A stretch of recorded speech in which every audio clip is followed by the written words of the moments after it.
Welcome to Running in the 70s, where we interview, meet, and get to know athletes of all kind who were running in the 70s. I'm your host, Matthew Kleinowski.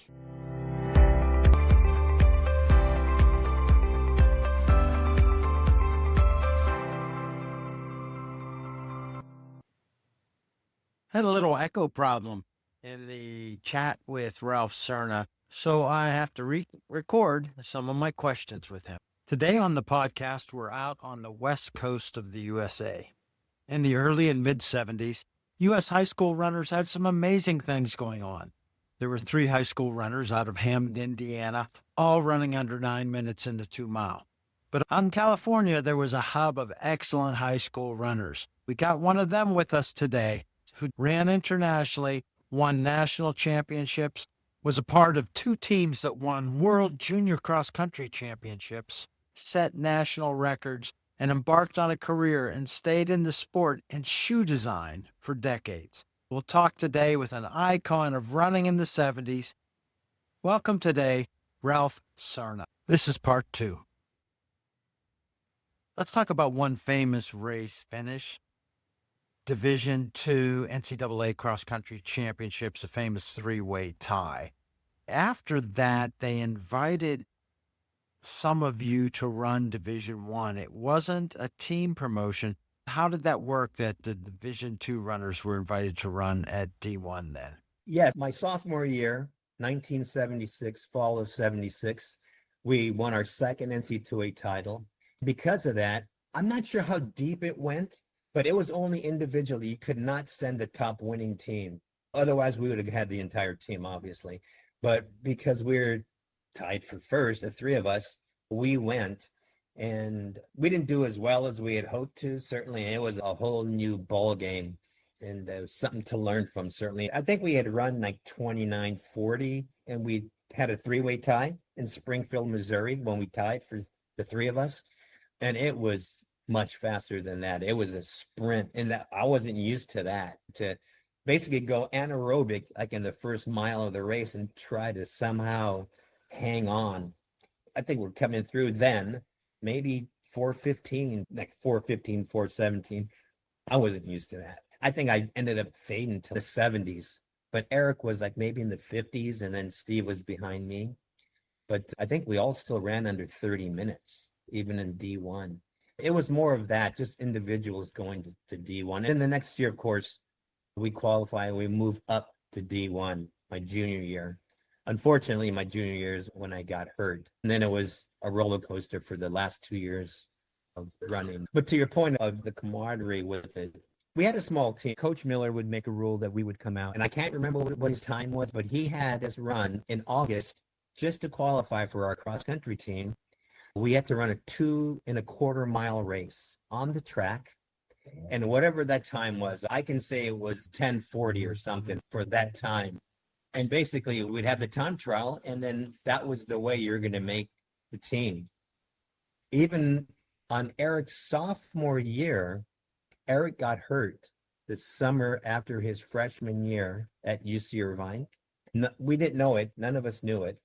He apparently was having problems at the end of his freshman track season, which again, he hid it from everyone, knee injury. His sophomore year, we had that time trial. Now I'm a junior, and Eric didn't make the qualifying team. And none of us understood what happened because we didn't know he was hurt. At first, we didn't think it was even real. And so basically, Coach Miller said he's off the team.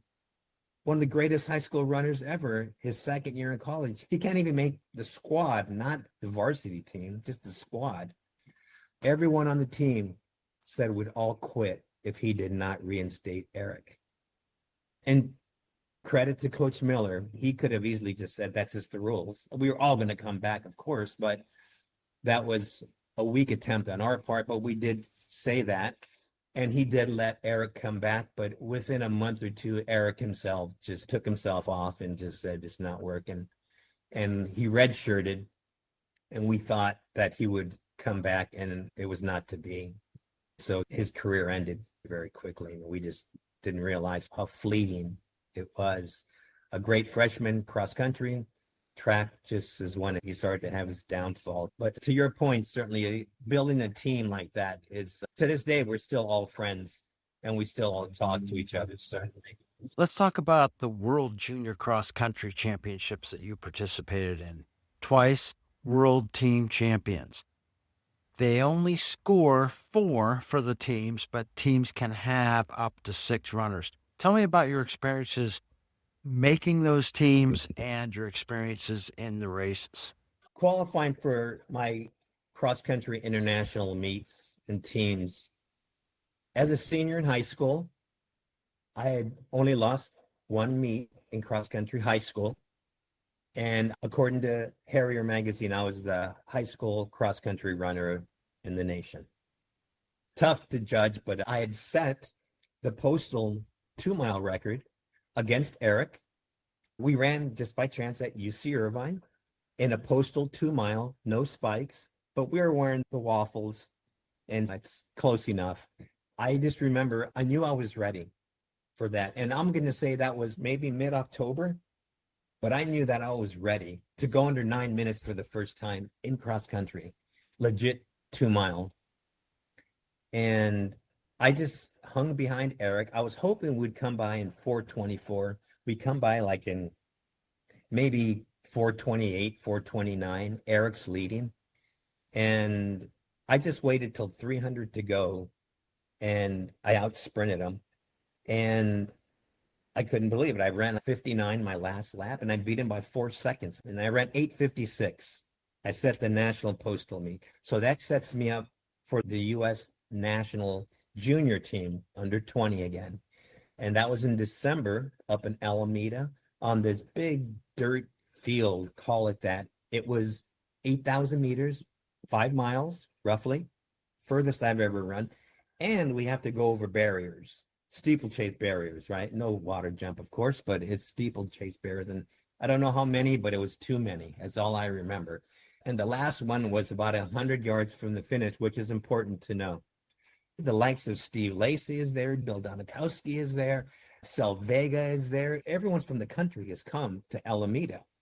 And of course, Bobby Thomas from Glendale, being coached by Mark Covert, is on fire his freshman year in college. He is on fire.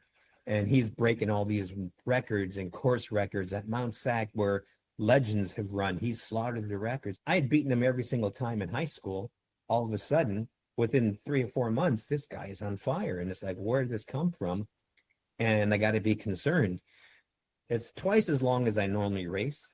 I have barriers. How am I going to do this? My coaches again just said, you got to stay with Bobby because he's the one to beat. You got to stay with him as long as you can. As you said, actually 6 qualify for the team, but only 4 score in the World Championships. So in this particular meet, we were already told that the governing body, AAU, could only afford to send 4 people, that the 5th and 6th runners could in fact go, but they would have to pay their own way. So it was even more of a reason to get in the top 4. And we had Roy Kissin now, who was coming up big time from the Bay Area, and just everyone else. What I remember is the race went out fast, and I'm just sticking with them, going over barriers. I have no steeple form at all, and I'm stepping every hurdle. I have to, because I just have to. I'm with Bobby. We pull away from the rest, and maybe that means 20, 30 yards with Eric and Don Moses and Guy Arbogast. It's a who's who, right? The Geary brothers are all there. Steve Lacey, Sel Vega, Donikowski. Bobby and I pull away, and we come up to the last barrier, and I realize my tank is empty. I got 100 yards to go. I got a barrier in front of me, and I got Eric Holson, the likes of all those people, just breathing down my throat. And somehow I got to get in the top 4. I made a conscious decision. I can either attempt to jump this barrier, hit it and fall, and my race is over, or I can straddle this thing and somehow just kind of parkour my way over this barrier. which I did. I'll send you this photo. It's Tom Wysocki's favorite photo of me is somehow basically crawling over a barrier in a national meet 100 yards from the finish. And I got to get in the top 4 with the guys breathing down my throat. That was my decision. I said I'd rather do that and try to make it and not fall. I, in fact, get over that. By that point, it was Roscoe. I'm not sure what his first name was. It maybe John Roscoe. He was a college freshman. He passes me. I'm now in 3rd place. Now we're 80 yards from the finish. Roy Kissin comes right behind me. I thought it was Eric, but it was Roy Kissin. Roy Kissin passes me. Now I'm in 4th place. And there's no way my family can afford to pay my way to the world championship. So I have to stay in 4th place. I had to outlean Eric at the very finish. And we basically had the same time. And I stayed in 4th place. Eric was in 5th. And I made the team. And Eric decided not to go. And that's when Don Clary stepped in, who had finished behind us, but he was in line to go. So Don Clary went. And then we get to the World Championships. It's in March of 1975. A few months down the road, the World Championships are coming up. And we have to prepare for that. Only 4 score. We only have 4 in Rabat, Morocco. We're traveling with the senior team. Bill Rogers is there. Frank Shorter, of course. Babarak is there. It was a who's who. Gary Tuttle was there, and the senior team. Then we had the women's team and the girls team. All 4 teams traveled together.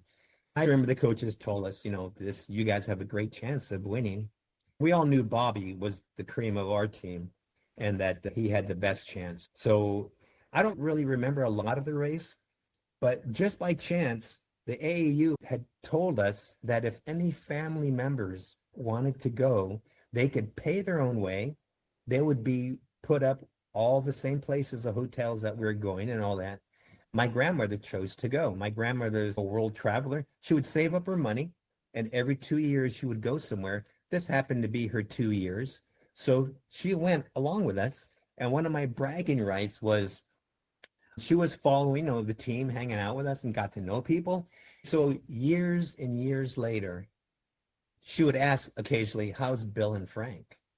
And to my friends, runners, I'd say, you don't understand. My grandmother's asking about Bill Rogers and Frank Shorter, her friends. How are Bill and Frank? And I just thought that was the greatest thing. She filmed the race as much as she could. I think I have all of 30 or 45 seconds of this race on the Hippodrome in Rabat, Morocco. And it shows Bobby winning and shows the 4 of us marching in. It was Bobby, myself, Roy Kissin, and Don Clary. And we end up winning the World Championships. And I think that was at least the 2nd year in a row, because Rich Kimball won it the year before with Centrowitz on the team. And I'm not sure who the other guys were, but they had won it as well. And then we're the 2nd junior team to win it. And then the next year, I make the team again. This time they sent all 6 of us. That, to me, was one of the greatest high school teams, almost high school. I was a freshman.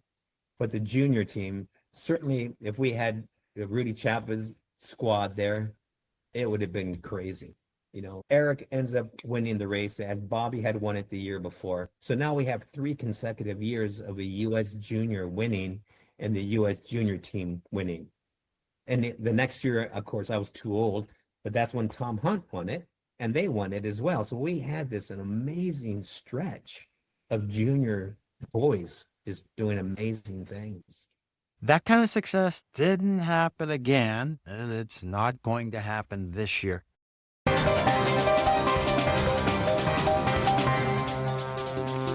What are your thoughts on that idea of that incredible success in that period and what's going on now with World Championship skill? Yeah, it's always puzzled me, because obviously we've had such amazing guys running after us. And of course, the whole world just got faster. And I don't know when we all got left behind. Here we had many individual champions, both at the junior and senior level, some magnificent races. Of course, Bill Rogers, Craig Burgeon. It was fantastic. Let's just talk a little bit about your shoes as a warm-up to, maybe we'll go into that more deeply in the next episode. Sports Illustrated did an article on some of the brush spikes that I have in my collection because they're so rare. Yeah.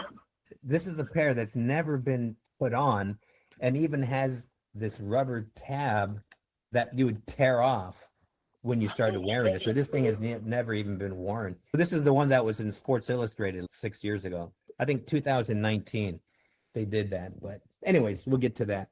Yeah, let's get back to racing. Let's talk about your most famous races, and you have great memories for times and experience. Let's talk about your high school career again and the famous races you had with Eric Holst. Yeah, so my race against Eric Holst, whenever people might meet me somewhere that I don't know, and they'll say, hey, I know who you are. I remember seeing you race once. 90% of the time, I'll guess and say, you saw me in the 75 California State 2-mile. The answer is yes. That's what everyone knows me for. Probably the most famous high school race I ever ran was a race that I lost. And so most people know me about that. And I will say it was probably my greatest race in high school, even losing. California State meet 2-mile. Leading up to that, Eric and I had battled a few times.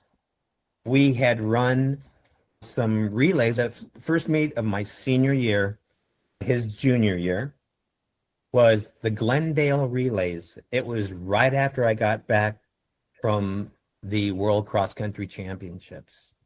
It was like within days, and the coaches said, we're going there, and you're basically going to be a workhorse. You're going to anchor like 3 or 4 relays. Distance medley, 4x1, 2-mile relay, whatever they need me to do, I'm going to do. So the newspapers started hyping it up. This is my senior year. Ralph and Eric are going to go head to head. Unfortunately, Eric didn't have the 3 guys behind him that I did. And again, our second guy was another guy who had run 4:18. We have another guy who's run, say, in the mid 4:20s. We were quite hyped and ready to go. So it never really happened. And ironically, I think Eric and I had really similar legs in those races, but unfortunately, he was probably at least 100 yards behind me to begin with. So there was no way we were going to go head to head. Beginning of my senior year, Arcadia shows up, the first big trial. Rumor is Eric had hurt his leg, and a non-related running incident, which we had heard was he was water skiing or something happened, but it was not running that we understood. That was the urban legend already. He ends up, I believe, leading the mile, which I won in 4:07. We came by in maybe 2:03, and I wanted to come by faster, but Eric started to fade, and then that was the beginning. He didn't come back to run the 2-mile that he had won his sophomore year, the year before. So we knew something was a bit up, but he was going to recover and he would be ready at the end of the year. Sure enough, within a couple months, he was back, doing quite well. Now it's coming up to the meets leading directly before the state.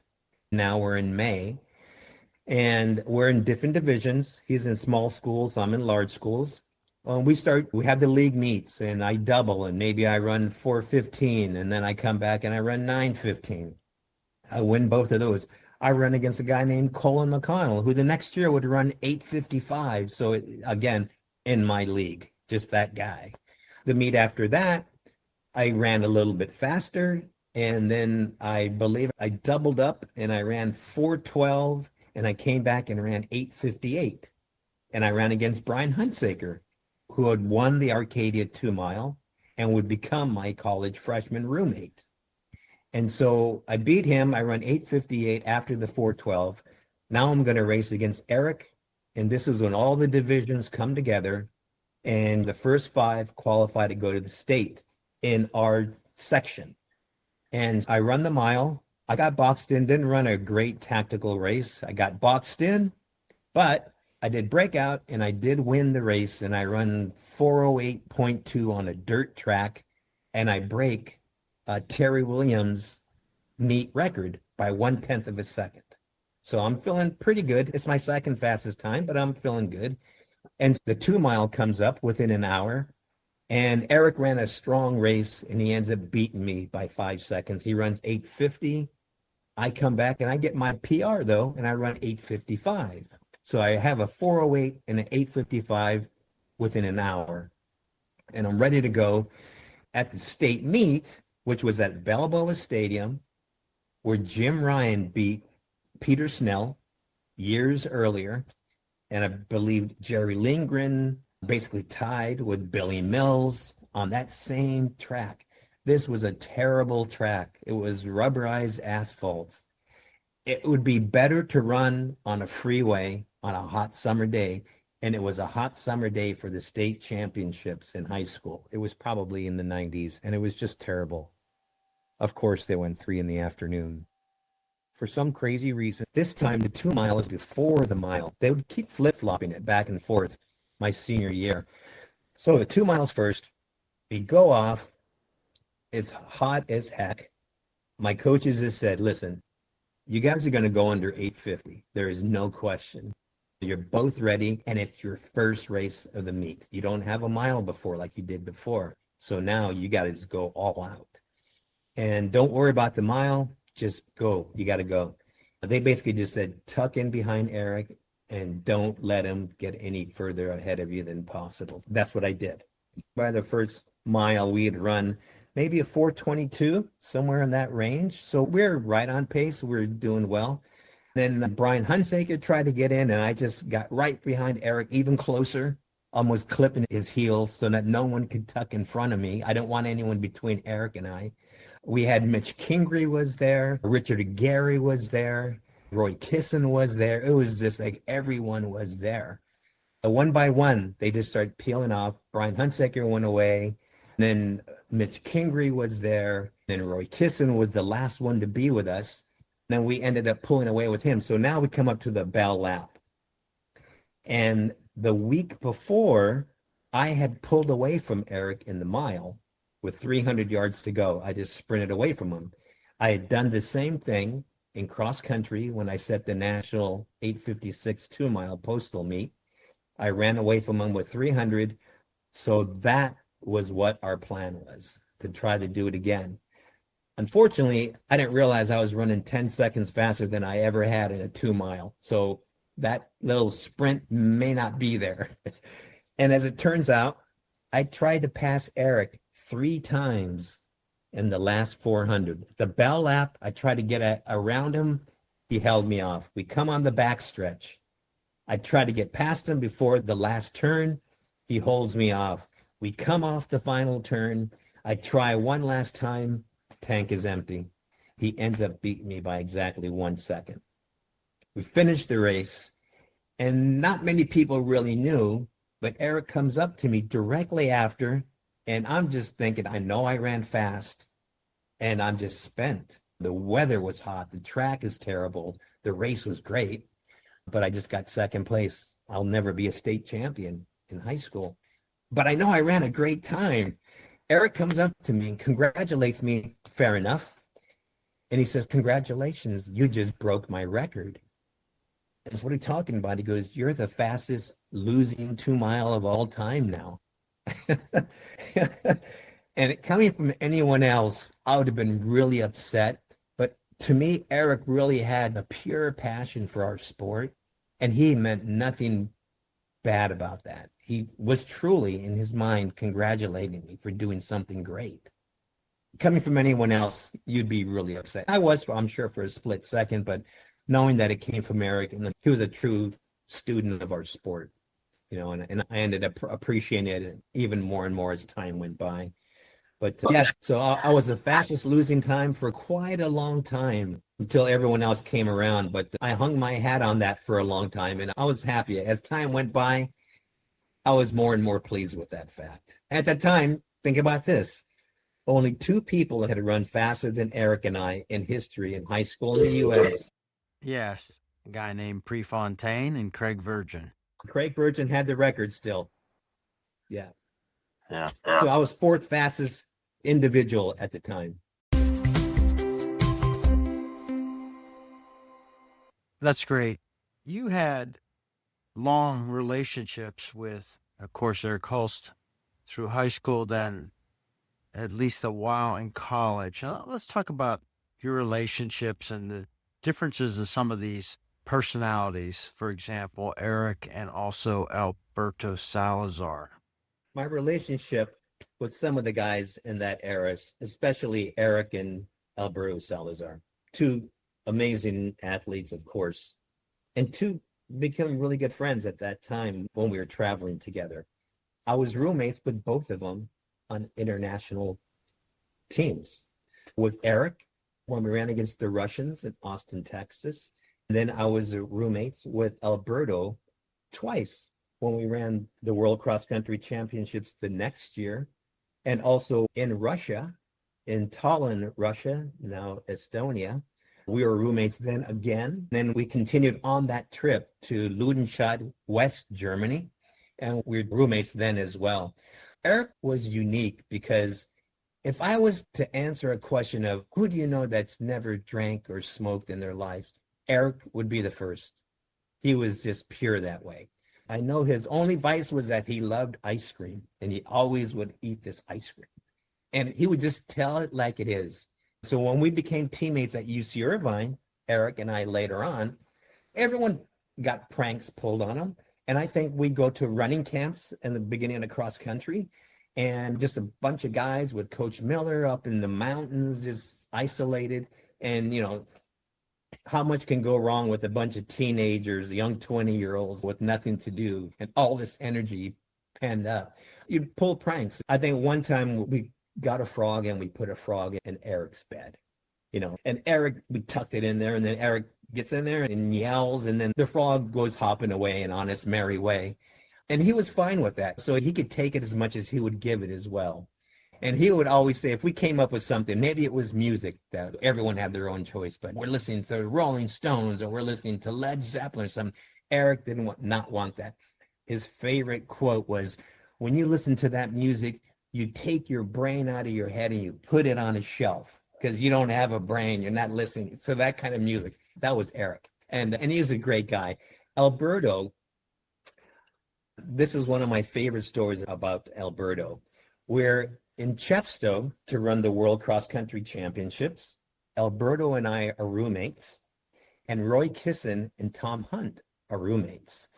I don't remember what the name of the lodge that we're staying at, but I remember it was like a golf resort.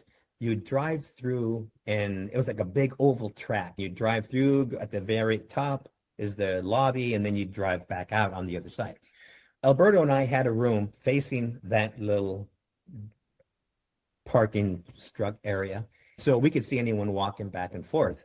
Alberto had a great idea. He said, hey, Roy Kissin is writing an article for Runner's World about this meet. Let's pull a prank on him. What Alberto came up with was, we're going to call up Roy and Tom's room, and we're going to say that one of us is a writer and that we want to interview him, and Roy's going to come down, and we're going to watch him walk across the court. We can watch this with our light turned off. So sure enough, we tell Roy in this really bad accent on the phone, oh, John Walker's going to be the official starter of the race, and we want to interview you, Roy, because you're doing an article. Why don't you come down to the lobby? So we're joking, thinking Roy's going to figure it out in a split second. We watch as Roy comes down with Tom, goes to the lobby, waits for a minute. Eventually, he starts walking back. And we're thinking, he didn't figure it out. I can't believe it.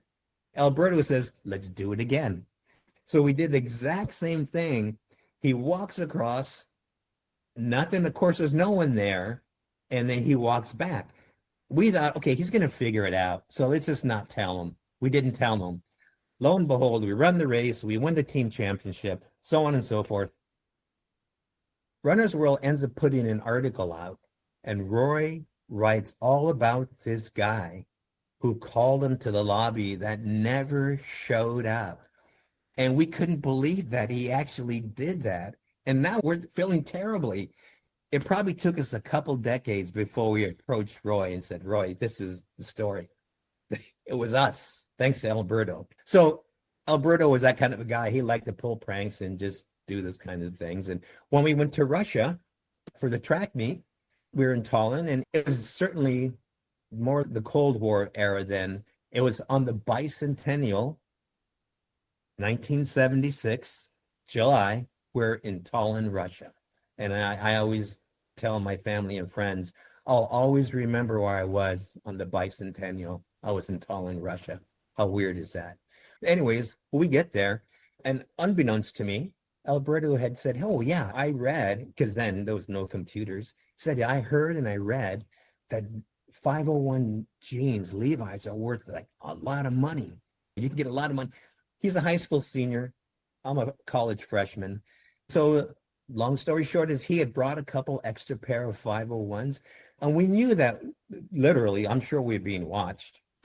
We were somehow able to get out on our own, the two of us, meet some young people to let them know what we had.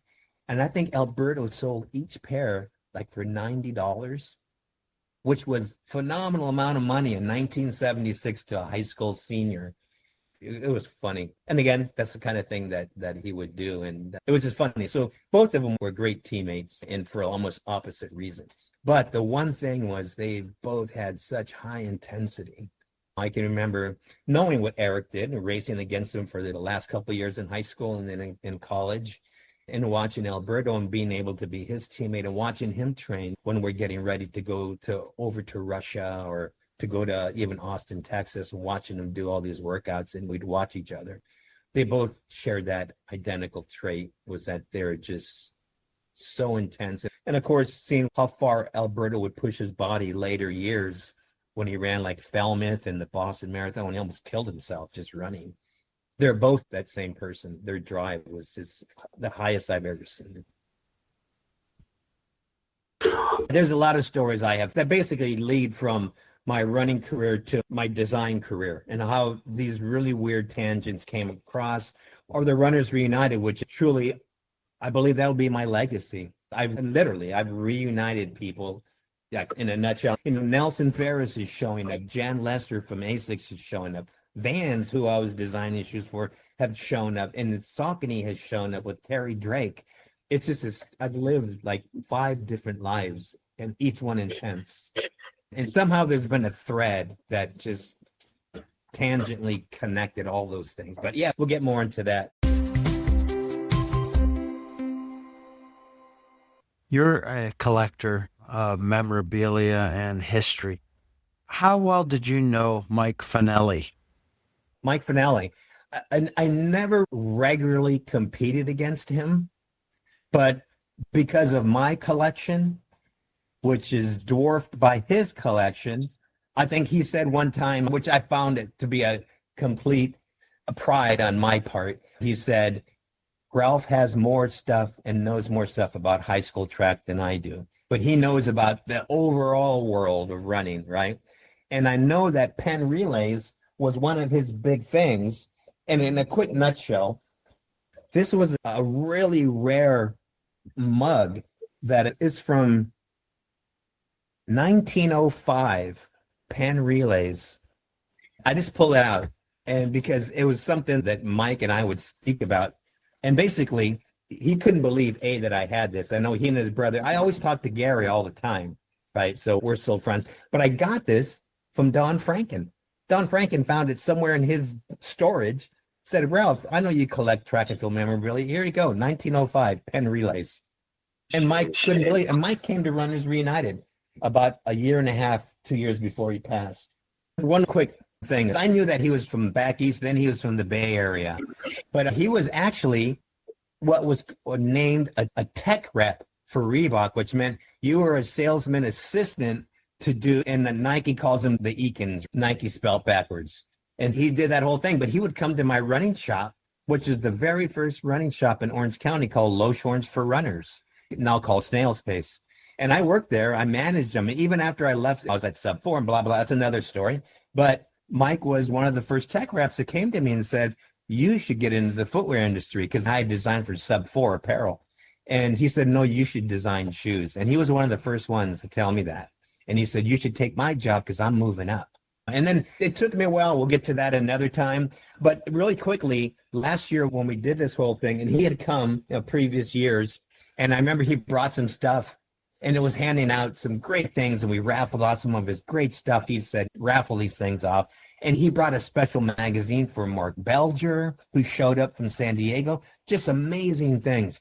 But last year, after he passed, I forgot who it was, but someone got a hold of me and said, I'm one of Mike's friends. I want to donate a bunch of buttons of Mike. And just his face. She said, how many do you need? And I said, I make swag bags at 180 to 200 to make sure, because my thing is now at 165 people, right? Invitation only. You're always welcome, keep that in mind. And it's July 12th this year. But I said, that's what I do. And so every person that left with a swag bag with various things, and one of them was Mike Finelli's button. Okay. Thanks, Ralph. We'll connect next week and continue this interview. Thanks. Okay. Take care, Matthew. Bye. Bye. Hey, I hope you enjoyed another episode. Do you have someone you'd like to hear interviewed on the podcast? You can leave a comment on the YouTube channel or on the website, running70s.com. That's running70s.com. Let me know what you think of the episodes and anyone, including yourself, you'd like to hear interviewed. I hope you enjoyed another episode of Running in the 70s. Voices, stories, and memories of athletes who were running in the 70s. Until next time, wherever you are, keep looking forward and don't forget to look back.